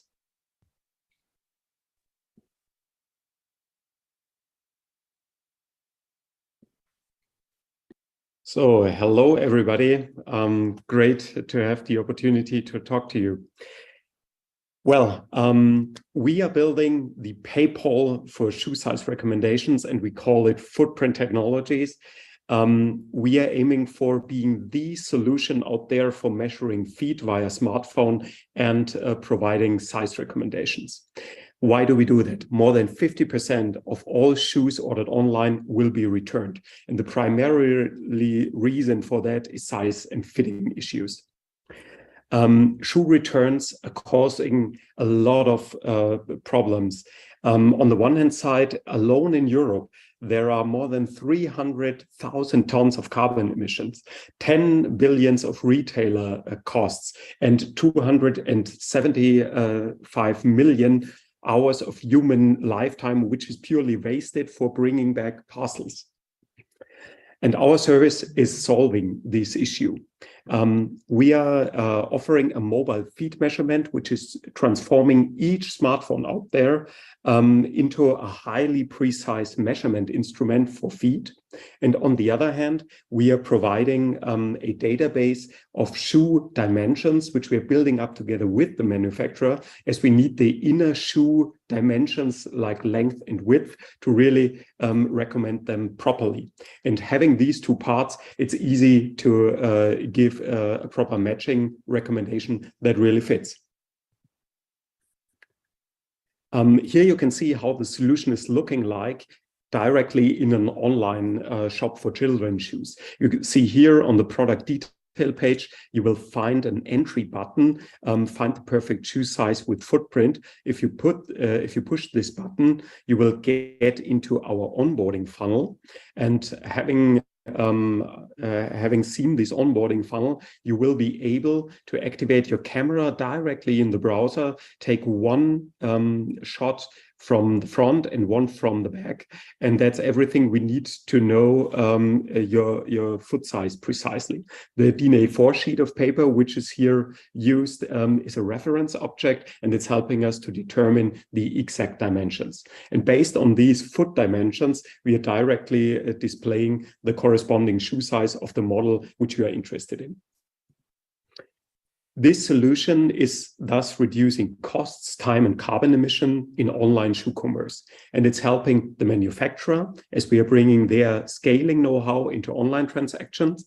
It's helping the retailer as we are making their business more profitable. And last but not least, we are helping users to find the best fitting shoe out there with minimum effort. Who is paying for the service? In the end, the retailer is paying a transaction fee for every shoe which we recommend in his store, as we are saving return costs from day one. So the business case for the retailer is positive from day one, as we are saving more than he's paying to us. And an average transaction fee is around 1.5% of the shoe price, and that's much lower than the average return cost. The shoe market, as you can imagine, that's here numbers for Europe and the US in 2025, is really tremendously big, and our serviceable addressable market, the sum, is going up to 15 billion euro in these two continents alone. That means quite an opportunity. And we are not just offering a sustainable service for online retailers, we are also a purely sustainable company, having a climate certification, being part of the Leaders for Climate Action movement, and much more. Yeah, when I talk about us and our company, I have to show you our leadership team. We are highly skilled individuals with proven track record and quite a diverse skill set. And we all are contributing to transform shoe shopping into an individualized and purely sustainable experience. And we would love you to join into this movement. Thank you. Thank you, Matthias. Great solution. Any questions? Alexander. Hello. A really great problem. I agree with you. And but can you just elaborate more on your competitors? Because as I understand, there are also a lot of them today. Yeah, worldwide, we have around 7 to 8 competitors, which are dealing with the same space. That means smartphone-based foot measurement. We're not comparing ourselves to stationary scanning devices, as we purely believe in online shoe shopping.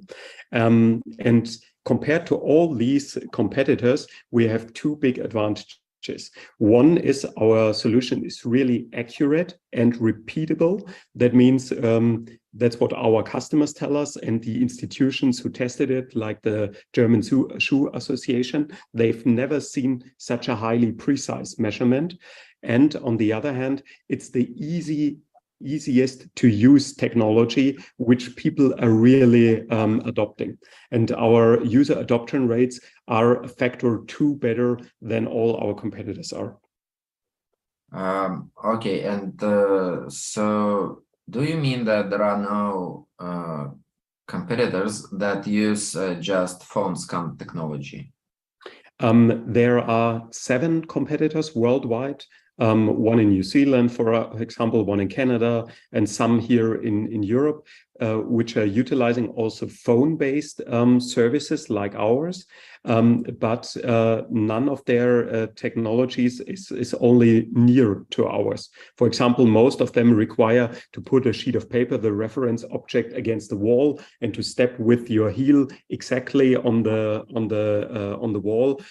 So they're just measuring the space between your toe and one line of the paper. And our solution is much more elaborate, so highly. It's a computer vision technology which is very intense and running in the cloud, and thus we can provide a much easier user experience. Okay, and I don't see Alexander, sorry, we're out of time.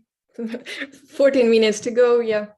Sorry, please use chat and check our LinkedIn where you have all contact information about our startups.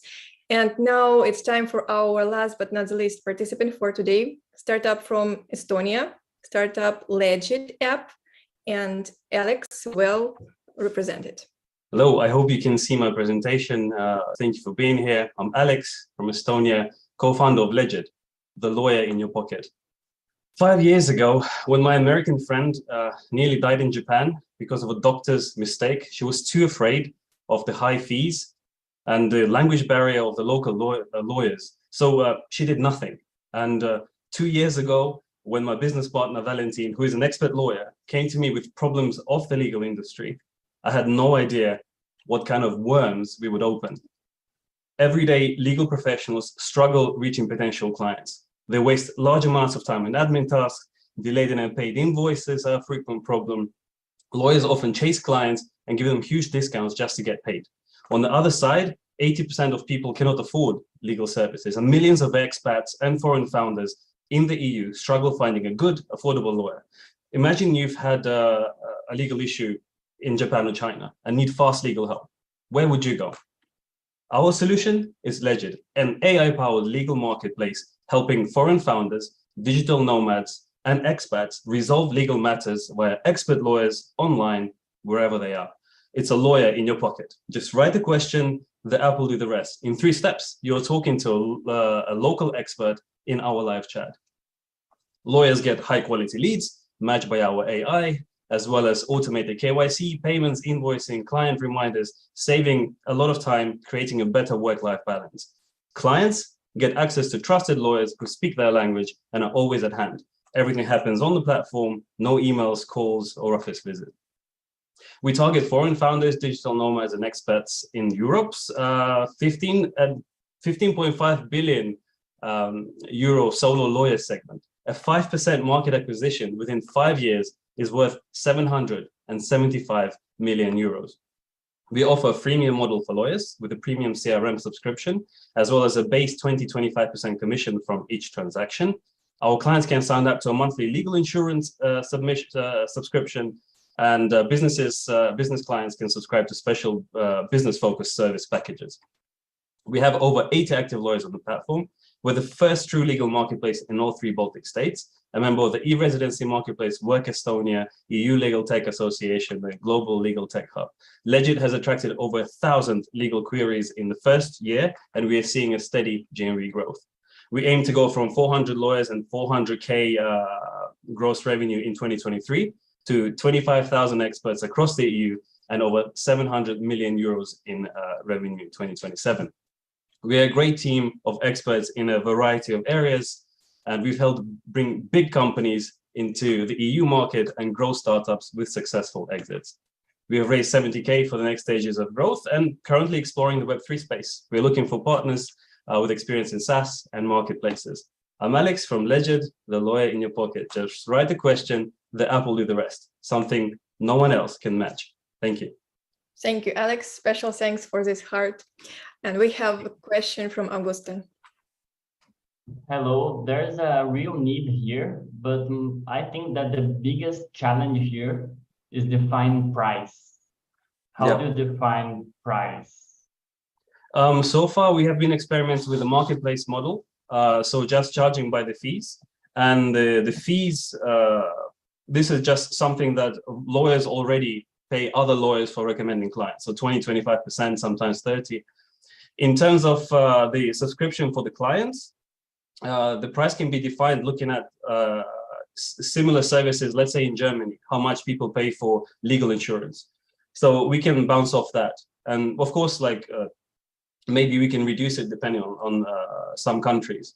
In terms of the CRM for the lawyers, you know, it's pretty standard. There are CRMs out there, and we could base our monthly subscriptions off others as well. Okay, thank you. Okay, great, thank you. Thank you, Alex, for the presentation. I see our wonderful Anna is already We have Gurav with a question. Gurav, if we can do it really quick because we are wrapping up. Yes, one quick question, Alex. You know, European Union has a portal, Find a Lawyer, and there are other businesses as well, AIEL and others, that are offering this kind of lawyer search service across Europe, right? You mentioned there are no competition, but there are already government-backed businesses and independent businesses. How do you compete with them? What are you offering new? Oh, I don't think, maybe I misspoke. We definitely do have competition in the EU. We have competition in the UK, the US. But in terms of this like a directory, there's no way to know if this lawyer, a good lawyer, a trusted lawyer, what is the rating, what is he an expert at? In a marketplace situation, you can see the rating, you can see the reviews. There's a lot of things that you know, elevate this to a new level. And of course, with us, everything happens online. So like, there's no, you don't need to call the lawyer, write emails.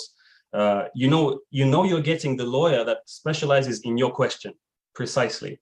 There's never going to be a lawyer that specializes in property law and you need, I don't know, Web3 law, for example. Got it. Thank you. No worries. Thank you so much. Thank you, everyone. Thank you, startups. Very interesting. I really enjoyed listening to all of you. And judges, please finish your voting. Make sure you voted for all the startups.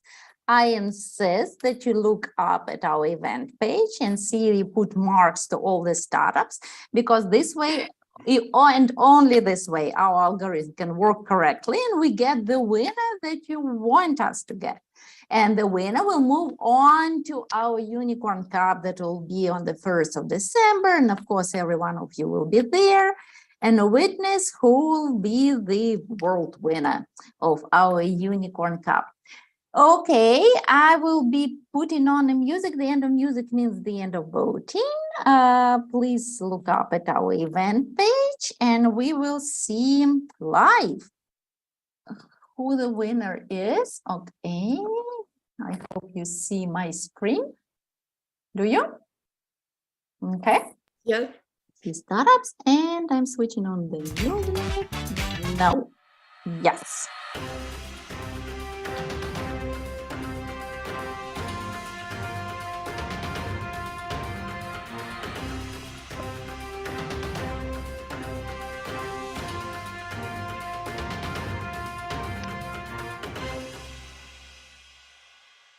Really good.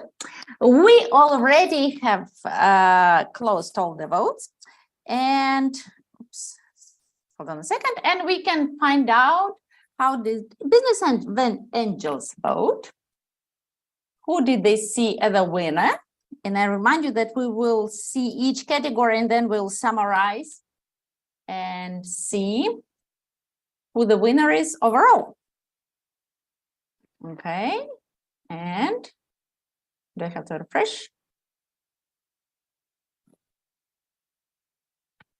I do. Okay, business angels. Yes, project. Woohoo! Yes, project. There are business angels in our chat. You can get in touch with them. They like you the most. Other ones can do too. Okay, then we have corpse or expert board. I don't remember. Girls, help me. Yes, we have expert board. Thank you. ETU. Wonderful. You still have time to chat personally with everyone who likes you so much. And corpse. Corporations have their own view, and that is, oh, they remind me that official judges go now. Okay, before official judges will be posted, I have to talk to you to find out what your preference is. Let's start with Alexander, who is always very strict on judging. Alexander, how did you do this time? Lots of favorites, no favorites? Or everyone is favorite? I really, I would say today I voted very close to Business Essentials, probably. Good. But still, I like eTel, and this startup just received one of the highest mark. Footprint, and one more, EAS. Yeah. Mm-hmm. So these three startups, which today received highest marks from me. Wonderful. Thank you so much. Gaurav, our official judge representing India. So great to have you. Gaurav, how did you vote today? Thank you, Anna. Yeah, I was a little awake, so I did vote, yeah. So, Anna, I loved all of them. They did a great job. But particularly, I liked ETEU the most. You know, we do lots of manufacturing, shipments, exports across chemical, biofuels, and all. So, you know, many of the things Eduardo said are actually genuine problems. More so when you have letters of credits and other things. And there are times when you end up paying demurrage, which is the shipping fees, because your container is parked at the ports. So I think they are solving an excellent problem. The market is a no-brainer, and more so in this inflation-driven economy that we are in, right? So ETU, I liked it, but I also liked Legit and Dressos as well. So my best wishes to them, and Honest and Rare as well. Okay, looking forward to seeing all the marks. Kelly, how did you vote today? Please tell us. First, I want to thank you, Alex and Maria, for organizing another great event with such a high quality portfolio companies. So I actually have 3 picks today based on my own investment experience and the market demand and scalability. So one is my core body home services. The market demand, at least in North America, is there, and they have a relatively smart business model with like dealing with national large service provider, and they have fixed upfront fees. I think that's smart, and they have a solid performance measurement. Another one is Buyer, and they provide collaborative commerce platform that manage transactions with messaging. Actually, we invested another company based in China back in 2014, and it's a proven business model, and the revenue on average is $200 million annually.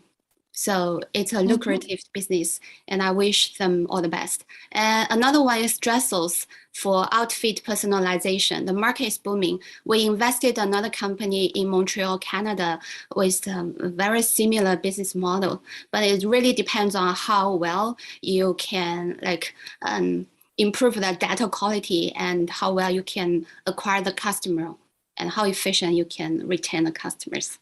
So that's my opinion. Thank you, Anna. Thank you, very valuable opinion. Thank you, Kelly, so much.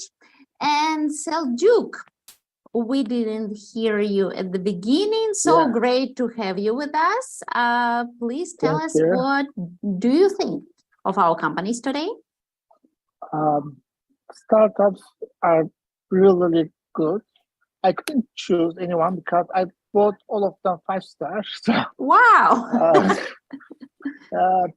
Because of, some of them is exit issues is better, the other one is execution is better. So all of them is great.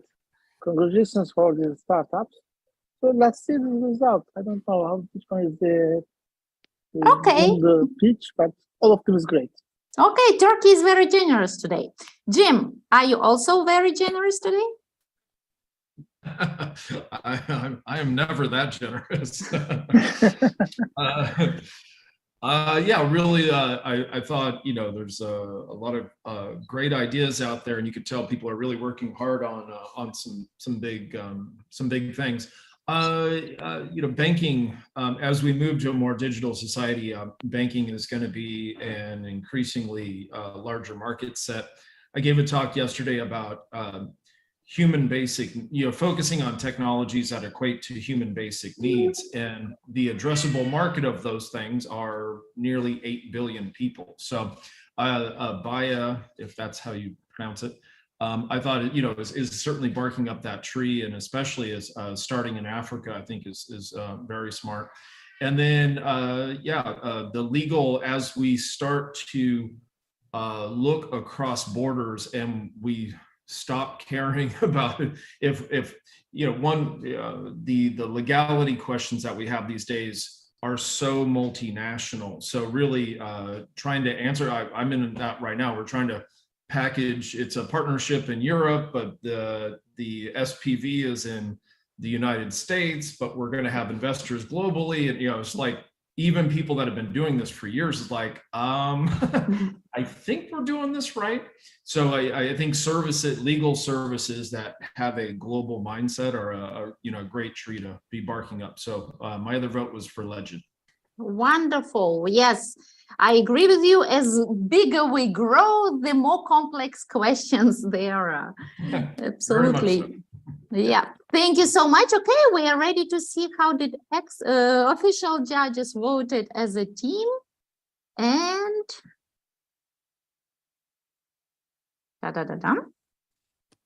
what do we see? Yes. You see, guys? How interesting it is. Wonderful. I like that.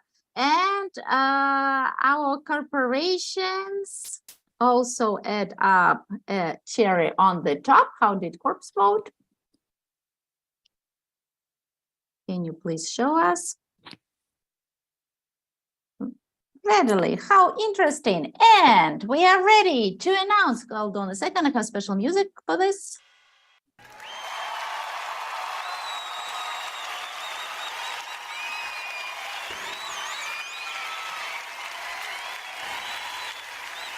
The winner of the e-commerce logistics and delivery battle is Footprint. Everybody will get the best footwear ever.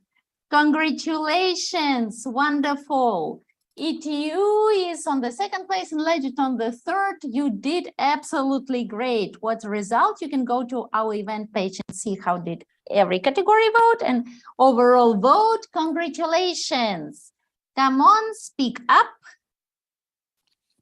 Startups, you can freely say whatever you want to. Thank you. It's a pleasure meeting you all. Thank you. Thank you so much. Many thanks. Thanks, everyone. Great event. Thank you. Yeah. Thank you very much. Great competition. Really enjoyed it. Congratulations. Footprint gets ready for the Unicorn Cup. That is on the 1st of December. Yes, great to meet you. And everyone else, I'll see you next Thursday. We're gonna have, what are we gonna have? Robotics? Artificial intelligence. We're gonna have a industry agnostic battle. Absolutely. We are right in the middle of the season. Industry agnostic battle is about all industry that we did not specially focus on. It will be very interesting battle. Lots and lots of startups already, 13, I guess, on the short list. So it will be a great battle with wonderful participants. See you all. Thank you for coming. Thank you, Anna. Thank you, Maria. Thank you. No, Bye, thank you. everyone. Thank you. Thank you. Thank you, everybody. Yeah. Thank you and bye-bye. Bye-bye. Bye-bye.